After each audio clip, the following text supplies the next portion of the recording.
All right, cool. I'm gonna get started. Have a lot to cover here because I kind of wanted to go a little bit deeper, just like it's gonna start with some example prompts, go into kind of the use cases that I use AI for, and I'm also gonna go into some other AI that I use. I kind of have a culmination of things that I've learned through trial and error with our team, but also just from I've taken courses on it. I use it on a day-to-day for my personal content, but also for clients. So have some pretty good experience with it, both creating sales assets, doing client market research, and even getting questions from sales calls. So I want to go deeper into that a little later, but let me get my screen shared here. Window. Okay. So this actually doesn't have much to do with the actual presentation. This is literally just copy paste of the ChatGPT prompts. But one thing I did notice is that you can actually create a ChatGPT flywheel out of this.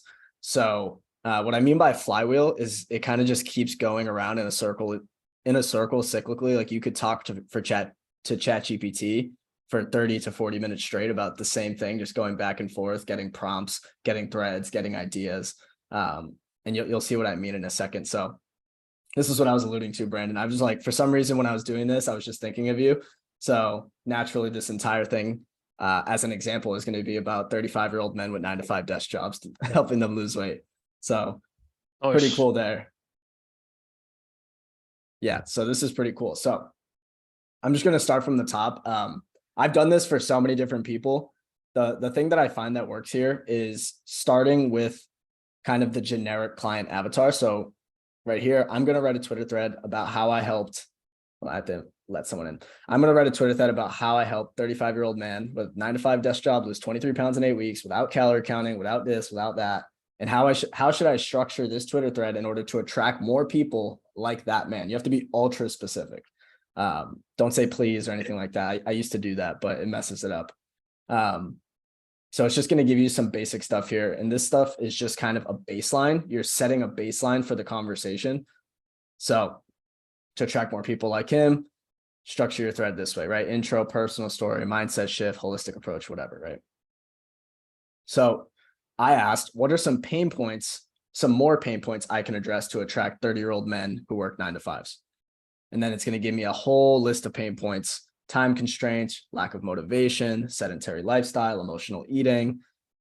And what I did is pick one of these, the one that I found to be the most content ready. So for me, I said, okay, can you expand on point number one, which was the time constraints? Certainly. So now it's how can you emphasize your approach to cater to time constraints? Okay, efficient workouts, integration with daily routines, no gym required, flexible scheduling, streamlined meal planning, right? Each one of these can be a piece of content, right? So what I did after this is going even deeper. So you're kind of going deeper and deeper into that rabbit hole. And then at the end, what you'll see is we're going to back out of that rabbit hole and then go down a new rabbit hole. And you can kind of just keep going on a merry-go-round, and you can do this for any client avatar. So I said, okay, I would like to read a thread on point number 5, which is the streamlined meal planning. Give some ways a 30-year-old man who works a 9-to-5 can streamline their diet without any drastic changes. I actually had a typo and it didn't care. So it's pretty cool. Certainly, here's a thread, right? Some basic stuff. Gives me a thread on all sorts of ways that they could streamline the diet. So I'm like, okay, this is mid. So naturally, I'm like, give me 5 ways a 9-to-5 working man can improve their diet without meal planning. So then it goes even deeper on a way that they can meal plan the way that they can diet without meal planning. And I'm just going to keep going deeper on this. And what caught my eye on this one was this part right here. With my thread brain, we write hundreds of threads a month. So the first thing that caught my eye here was when it said stock healthy staples. I was like, all right, give me a list of 17 healthy staples that a 9-to-5 man could keep in their pantry. And what it does here is it literally gives me 17 staples. And this is a whole thread. If anyone's been on Twitter, they've seen a thread just like this, right? 17 staple foods that you could put in your pantry as a 9-to-5 man. Canned beans. Whole grain pasta, quinoa, canned tuna. It gives you all 17, right? So I'm like, all right, this is right here. Like, this is the meat and potatoes of a good thread. So I'm like, all right, let's go deeper here. And then naturally, I didn't know that it couldn't do this. It's done it before, so this is a little finicky. I've done it for myself, but I said take this list, turn it into a Twitter thread, and use the style of Dan Go. It didn't let me, so I have the workaround for you, which is cool. Is I actually just copy and pasted Dan Go's thread here about some random thing. I don't even know what it's about. Top 10 supplements, right? I use Tweemax. And then I said, and this is the key here, right? Analyze the above style. You can not only do this for people in your target market who you want to mimic. Oops, I didn't let someone in. So for me, right, if I wanted to mimic JK, I could copy and paste this thread, put it in quotations and say, analyze this style, and now rewrite me a thread in his voice. And you could do that, Brandon, for Dan. Lucas, you could do that for Steven Trister. Faraz, you could do that for Dakota. Brian, you could do that for me. Tom, you could do it for anybody, right? So that's how you analyze the voice. And you can do this for yourselves, right? If you have enough of your own content where you've already developed your own voice and you've went viral with your own threads, write it in your own voice, right? If you don't have a voice yet and you've never went viral, I highly recommend analyzing people who have in your niche, right? So anyways, analyze the above style, Dan Go. Certainly, and what it does is it spits me back in his voice. And I didn't really love it.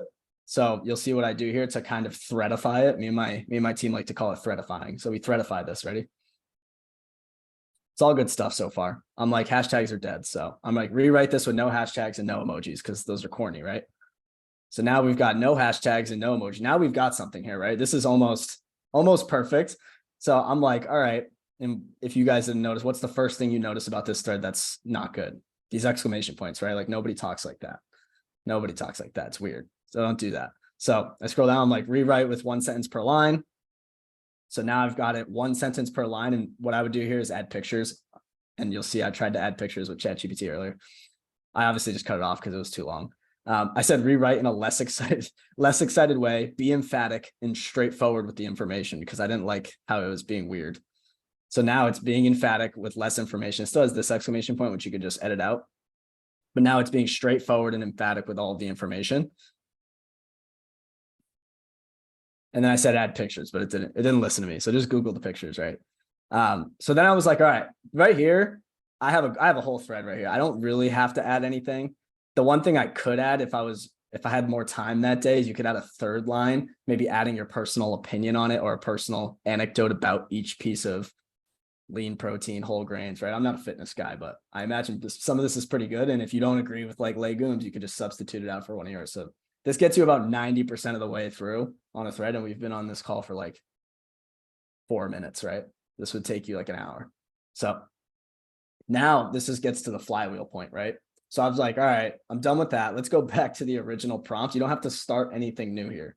Let's go back to the original prompt. All right, it just kind of spits out what we had originally. So now I'm like, use the above structure, the structure that it gave me, this 9-part with calorie counting and all of this stuff. Use the above structure and write me a Twitter thread. And this is for case study threads, right? Everyone knows about sawdust and case study threads. It's for a case study thread. Use the above structure, write me a Twitter thread about a 35-year-old man named Dan. Dan is an accountant. He's 68 pounds overweight. He wants to lose weight so he can be more active with his kids and have more energy in his days. Super specific. 1 of 7, meet Dan. It gives me literally a whole thread on this fictional character that doesn't exist. But if you put someone that's actually exists, AKA a past client, now you have the blood and guts of a case study thread. Rewrite without hashtags or emojis. And apparently you can't do Alex or Mosi, but what you can do is rewrite in the voice of pretty much anyone that has enough information online. So I said rewrite in the voice of Gary Vaynerchuk.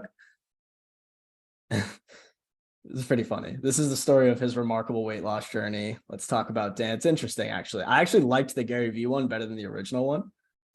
So you can rewrite this in the voice of any famous marketer. You can do Ogilvy, Gary V, Grant Cardone, Ty Lopez.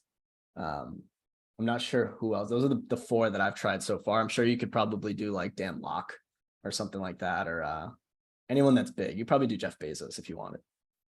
So you can rewrite this in the voice of anyone, or alternatively, you could have it analyze, as we did above, any past thread of yours, a competitor's, etc., and you'll get the voice of that thread.